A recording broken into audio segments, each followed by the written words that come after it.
ഇപ്പം നമ്മളെ ഫ്ലവേഴ്സിൽ SKN sir 40 years in media industry complete ചെയ്തതിൻ്റെ ഭാഗമായിട്ട് SKN 40 എന്ന് പറയുന്ന ഒരു ഇവന്റ് ഒക്കെ നമ്മൾ നടത്തുന്നുണ്ട്.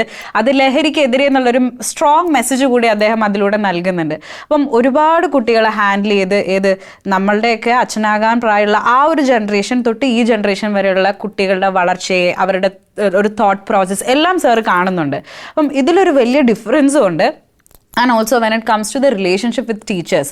ഇപ്പം എനിക്ക് തോന്നുന്നു പണ്ടുള്ള ആ ഒരു ഭക്തി ആ ഒരു സ്പേസ് ആയിരുന്നു. പക്ഷെ ഇപ്പം കുറച്ചും കൂടെ അത് കുറഞ്ഞു പോയിട്ടുണ്ട് എന്ന് ഐ പേഴ്സണലി ഫീൽ. ഞാനൊക്കെ പാസ് ഔട്ട് ചെയ്തൊരു 5 വർഷം മുമ്പാണ്.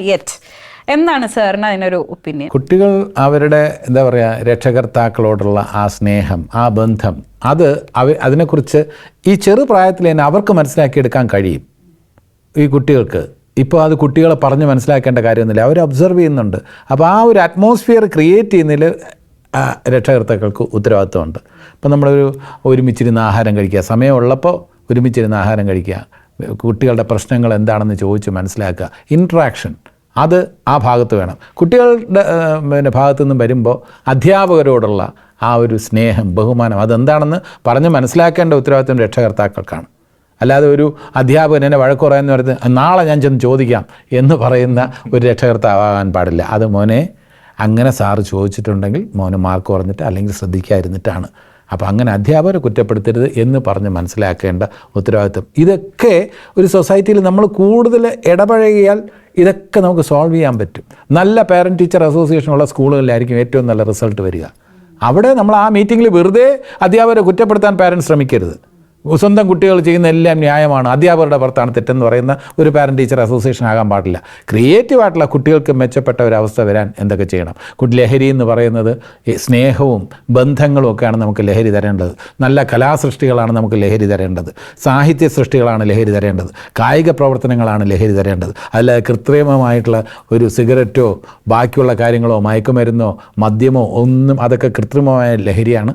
അത് നമ്മുടെ ശരീരത്തെയും മനസ്സിനെയും ഒക്കെ നശിപ്പിക്കുന്നതാണെന്നുള്ള ഒരു ബോധവൽക്കരണം വീടുകളിൽ നിന്ന് തന്നെ തുടങ്ങണം. അതിൻ്റെ അവയർനെസ് ബാക്കിയുള്ള ഇപ്പോൾ SKN നടത്തുന്നു. SKNും ഞാനും തമ്മിൽ സാമ്യമുണ്ട്. SKN college അധ്യാപകനായിരുന്നു.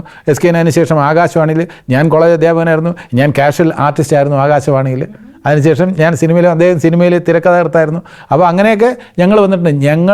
ഞങ്ങളുടെ വാക്കുകളിലൂടെ, ഞങ്ങളുടെ പ്രവൃത്തിയിലൂടെ ഞങ്ങൾ കുട്ടികളോട് പറഞ്ഞ് മനസ്സിലാക്കാൻ ശ്രമിക്കുന്നത് അപ്പോൾ എനിക്ക് ഒരു ലഹരിയും ഇല്ലാതെ തന്നെ എനിക്ക് മുന്നോട്ട് പോകാൻ കഴിയുന്നു, ജീവിതത്തിൽ സന്തോഷം കണ്ടെത്താൻ കഴിയുന്നു, ജീവിതത്തിൻ്റെ ലഹരി ആസ്വദിക്കുന്നു. പഠിത്തം ഒരു ലഹരിയായിട്ട് കണക്കാക്കുക. പഠിത്തം എന്ന് പറയുമ്പോൾ മാത്രം അയ്യോ ഭയങ്കര ബുദ്ധിമുട്ടാണ്, അങ്ങനെയല്ല.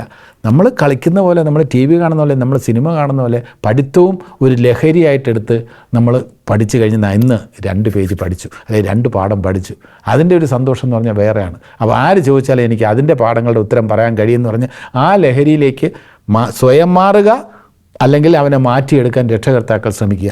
അധ്യാപകർക്കും വലിയ റോളുണ്ട്. അപ്പോൾ സൊസൈറ്റിക്കാണ്, നേരത്തെ ആസിഫ് സൂചിപ്പിച്ച പോലെ, ഇതൊക്കെ സൊസൈറ്റിയുടെ ഉത്തരവാദിത്വമാണ്. ഒരു ഇൻഡിവിജ്വലിൻ്റെ അല്ല, ഒരച്ഛൻ്റെ, ഒരു അമ്മയുടെ, ഒരു മകൻ്റെ അല്ല. സൊസൈറ്റി ബെറ്ററായിട്ടുള്ള ഒരു സൊസൈറ്റിയെ വാർത്തെടുക്കാനുള്ള ഉത്തരവാദിത്വം നമുക്കെല്ലാവർക്കും ഉണ്ട്. നമ്മുടെ പ്രവർത്തനത്തിലൂടെ, നമ്മുടെ ചിന്തകളിലൂടെ, നമ്മുടെ വാക്കുകളിലൂടെ നമ്മൾ അവരൊക്കെ സ്വാധീനിക്കും. അപ്പോൾ സിനിമയിലെ ഒരു വേഷം കണ്ട്, ആ സിനിമയിലെ വേഷം കണ്ട് മോൻ അതിൻ്റെ പിന്നാലെ പോകരുതെന്ന് നമ്മൾ പറയുന്നുണ്ട്.